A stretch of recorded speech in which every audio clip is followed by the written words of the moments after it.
perjuangan pakar-pakar. Hari ini kita melihat betapa banyaknya lahan di negeri ini yang tidak tergarap secara maksimal. Lahan tersebut dibiarkan terlantar. Padahal saat yang sama kita menyaksikan betapa petani kita sangat miskin karena tidak memiliki lahan untuk digarap. Mereka hanya menjadi buruh tani di tanah tempat mereka dilahirkan. Mereka tidak berdaya, mereka tidak mempunyai posisi tawar, sehingga petani selalu terpinggirkan. Hari ini kami Partai Keadilan Perjuangan, Partai Nomor 17, akan memperjuangkan tanah bagi petani. 8,1 juta hektar lahan terlantar yang ada di negeri ini harus dapat mensejahterakan petani. Hari ini, besok, dan akan datang. Inilah yang menjadi komitmen kami. Kehidupan masyarakat nelayan di negeri ini semakin sulit dipisahkan dengan jebakan kemiskinan. Profesi nelayan menjadi pilihan terakhir bagi masyarakat pesisir. Tidak banyak peluang kerja di daratan memiliki jalan hidup yang menurunkan dari generasi ke generasi serta memperolehkan kemiskinan yang semakin. Sulitnya masyarakat nelayan mendapatkan akses pinjaman modal, baik untuk modal kerja maupun untuk memenuhi kebutuhan sehari-hari keluarga. Hingga saat ini, nelayan tidak mendapatkan dana asuransi dan tabungan jaminan keselamatan masa depan keluarga. Dengan keterbatasan yang ada dan sumber daya ikan yang semakin langka, masyarakat nelayan perlu disikapi secara kritis. Bersama kita tingkatkan kesejahteraan nelayan.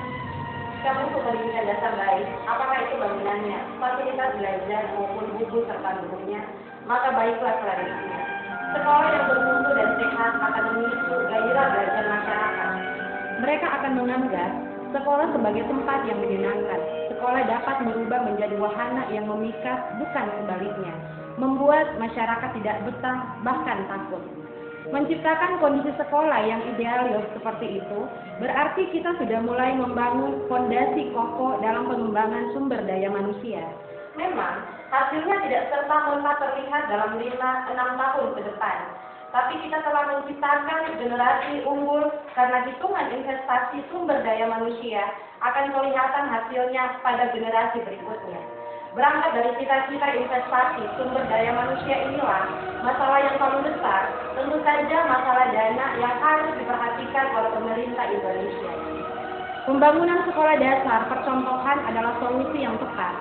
Pakar pangan setidaknya menjawab 3 tantangan pendidikan yang meliputi pertama tantangan peningkatan nilai tambah, kedua tantangan mengantisipasi perubahan struktur masyarakat, dan ketiga tantangan peningkatan daya saing di era pasar bebas ASEAN yang sudah digelindingkan sejak 1 Januari 2003. Buruh bersatu, Indonesia kuat. Realitas menunjukkan bahwa kondisi buruh di Indonesia saat ini sangat memprihatinkan. Hal ini terjadi karena sejumlah kebijakan perburuhan belum berpihak kepada buruh.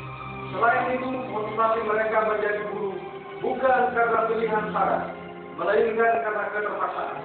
Hal inilah yang mendorong mereka untuk pergi ke kota-kota besar, bahkan ke luar negeri untuk menjadi buruh. Apabila kita mencermati problematika yang ada saat ini, maka kondisi buruh dapat kita lihat sebagai berikut. Upah mereka yang tidak layak, bahkan tergolong sangat murah. Frekuensi buruh kontrak semakin meningkat. Untuk menjawab beberapa hal tersebut, maka Partai Karya Perjuangan akan memperjuangkan nasib mereka melalui bidang legislasi di parlemen. Kita harus sadar bahwa kontribusi buruh terhadap pertumbuhan ekonomi Indonesia sangat besar. Namun, kesejahteraan mereka tidak sebanding dengan kontribusi yang diberikan oleh mereka terhadap bangsa ini. Untuk itulah, solusi yang hendak ditawarkan oleh Partai Karya Perjuangan, Pakar Pangan adalah partai ini berkomitmen untuk menghapuskan proses upah buruh murah. Karena itu, peningkatan terhadap upah buruh harus menjadi prioritas utama agar kehidupannya semakin layak. Pakar Pangan juga berkomitmen untuk menghapuskan buruh kontrak, karena buruh kontrak sangat melemahkan posisi tawar buruh. Pakar Pangan juga berpegang untuk menjadi garda terdepan dalam memperkuat serikat buruh, agar posisi tawar mereka semakin kuat. Sudah waktunya bagi pengusaha tidak melihat buruh sebagai pihak yang lemah, tetapi harus mengajak mereka dalam rangka untuk memajukan produksi yang ada di perusahaan. Beringin Merah 17. Korupsi merupakan permasalahan besar bangsa Indonesia saat ini.